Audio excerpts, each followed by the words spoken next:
Joining me is Neil James, who served full-time in our Army for 31 years and is now Executive Director of the Australian Defence Association. Neil, thank you so much for joining us again. The restrictions on Anzac Day marches, should they be lifted, or is it really a question of safety first? Well, it doesn't really pass the pub test, does it, when you compare it for the football? But lots of things don't pass the pub test at the moment, like all the rants about the meritorious unit citation being revoked that are just completely lacking any fact or intellectual fibre. Now, I'm going to go on to that, Neil, but before I do that, I want to talk about the other big announcement today, because Peter Dutton, the Defence Minister, has a very busy day. We've had more veterans die by suicide than in war in the past 20 years. Now, they're dying at twice the rate of suicide of Australians generally. The Prime Minister today finally agreed to a Royal Commission. Here he is. The Royal Commission will have a mandate to examine the systemic issues and any common themes in past deaths by suicide of Australian Defence Force members and veterans, the experience of members and veterans who may continue to be at risk of suicide.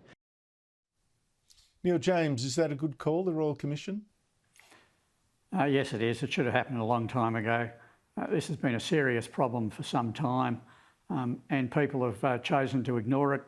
There are many and varied reasons for it, but one of the key ones is so few Australians now have any personal experience of military service, even in their extended family, that they don't understand the problem, and the veterans come back to a national community that doesn't understand what they've been through, like people did after World War I, World War II, Korea, and even to an extent Vietnam. And yet our politicians have been told about this quite often. The Prime Minister was in fact asked today why he hadn't agreed to a Royal Commission until now, after Parliament last month passed the motion calling for one. Here he is.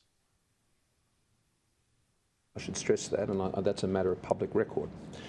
We sought to achieve exactly the same ends through the work of the National Commissioner, which would have had a very similar, almost, I'd say, identical process for addressing these issues. But I think there is a perception in the community and that a Royal Commission provides that acknowledgement that I think families are seeking, and I acknowledge that. And secondly, I provide that process, I think, for healing. Scott Morrison makes a very good case for a Royal Commission, but why do you think it's taken him this long to actually agree to one? Well, I think the public context of this is, people have seen the Banking Royal Commission, the Disability Royal Commission, the Aged Care Royal Commission, and the facts that have come out in a Royal Commission. And most people, including the pub test, just weren't satisfied that the planned National Commissioner would be able to do that.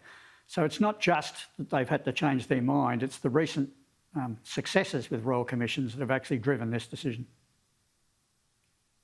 I wonder whether Peter Dutton has had a role to play. I mean, he seems to be very busy after taking over as Defence Minister just 3 weeks ago. There's got this Royal Commission, this call on fewer restrictions on Anzac Day. Also now, Neil James, Peter Dutton has overturned, and this is a point that you made at the start, has overturned the decision of the head of the Defence Force himself to strip a meritorious unit citation from around 3,000 defence personnel who all served in Afghanistan.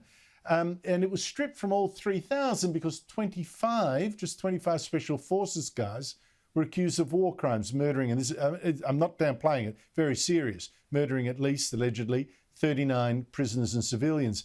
Peter Dutton said today that wasn't fair. Here he is.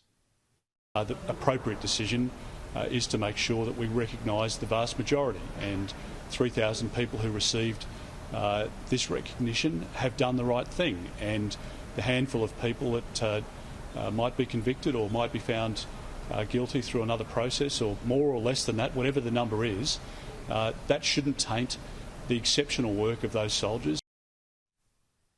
Now, Neil James, from your earlier comment, I can imagine that you are right on board on this, but the point is why did it take so long? And what sort of position does this put the head of the Defence Forces in, General Angus Campbell, when he was the guy that stripped the citation off, now has been overruled by his new minister? Well, in fact, we disagree with Minister Dutton's interference here. It breaks several important constitutional principles about civil control of the military and the fact it's reciprocal. It isn't just that he's overridden the CDF's statutory command responsibility to make decisions about the Defence Force on important matters. There really hasn't been a serious discussion about this. Now, You know, I've been watching earlier programs on this channel tonight where people have ranted with the most fact-free raves about the issue. Look, it's not about fairness in the way it's been pictured. It's about Australia showing the world that we're serious about tackling a serious problem in our special forces. And funnily enough, if everyone had calmed down and let sleeping dogs lie for a while and let the facts come out, there is a simple solution to this. And that's, quite frankly, don't give a meritorious unit citation to a temporary formation over an 8-year period, but give it individually to the subunits and units on the permanent order of battle of people who serve there for shorter periods. So then if you have a problem in one of those subunits, you only have to revoke the citation from that. That was the simple, logical, common sense solution. But unfortunately, the hysteria in the media that keep painting this as somehow people's individual medals are being taken from them keep forgetting the simple principle that a meritorious unit citation is a collective award, not an individual medal. And if you bask in the collective acclaim, you have to cop some of the blame if some of that service isn't meritorious. So the fairness in this case was for people to let the CDF sort this out in the way it should have been sorted out, and not every newspaper in the country pontificating, factually incorrectly in most cases, about the whole issue. I mean, it's quite frankly a disgrace that the CDF's decision, based on the recommendation of an independent judge inquiring, has been overridden in this fashion. Common sense should have been allowed to intervene rather than politicians on both sides of politics and shock jocks in the media and tabloid newspapers and lots of other people ranting about things that, first of all, they don't know anything about, but secondly, they can't even get their facts straight when they do try and talk about it. Is that strong enough, or have I got to go back on your soapbox? Of course, it wasn't just the media, of course. We also had a number of ex-servicemen, people who did get that medal, complain vociferously about being besmirched and having it taken off them.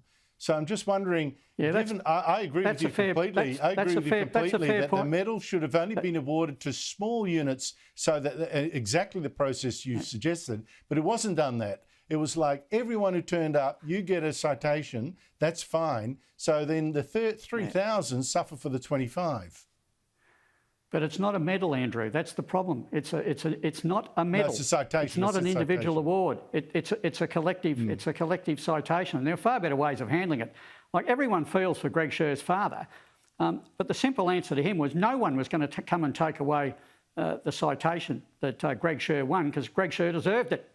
But they need to take the citations away from the people who don't deserve it, and that not just includes the people who are involved in war crimes, it involves the people who are involved in the covering up of the war crimes and the people still in denial that war crimes were committed.